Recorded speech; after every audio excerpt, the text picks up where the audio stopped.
ಚುನಾವಣೆ ಆಗಬೇಕು. ಆದಮೇಲೆ ನೋಡು, ಆತ್ಮಸಾಕ್ಷಿ ಅನ್ನೋ ಅಂಥದ್ದು ಕೆಲವೊಬ್ಬರಿಗೆ ಇರ್ತದೆ.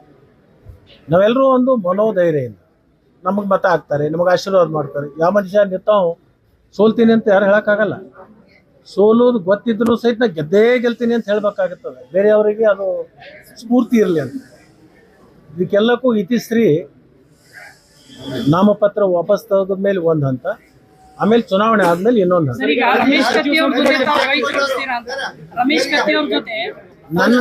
ನನ್ನ ಜೊತೆ ಎಲ್ಲರೂ ಸ್ನೇಹಿತರಿದ್ದಾರೆ. ಈ ಬ್ಯಾಂಕಿನಲ್ಲಿ ಇರ್ತಕ್ಕಂಥ ಎಲ್ಲಾ ನಿರ್ದೇಶಕರು ನನ್ನ ಜೊತೆಗೆ ಅತ್ಯಂತ ಪ್ರೀತಿ ವಿಶ್ವಾಸದಿಂದ ಇದ್ದಾರೆ. ನಾನು ಅಧ್ಯಕ್ಷನಾದಂಥ ಸಂದರ್ಭದಲ್ಲಿ ಎಲ್ಲಾ ನಿರ್ದೇಶಕರು ಬೇರೆ ಬೇರೆ ಗುಂಪಿನಲ್ಲಿ ಇರ್ಬೋದು, ಇವತ್ತಿಗೂ ಹೇಳ್ತಾರೆ ಲಕ್ಷ್ಮಣ ಸವದಿ ಅವರು ಇದ್ದಂಥ ಸಂದರ್ಭದಲ್ಲಿ ನಮ್ಮನ್ನೆಲ್ಲರೂ ಕೂಡ ಬಹಳ ಚೆನ್ನಾಗಿ ನೋಡ್ಕೊಂಡ್ರು, ಗೌರವದಿಂದ ನೋಡ್ಕೊಂಡ್ರು ಅಂತ ಮಾತಿದೆಯಲ್ಲ, ಅದು ನನಗೆ ತೃಪ್ತಿ.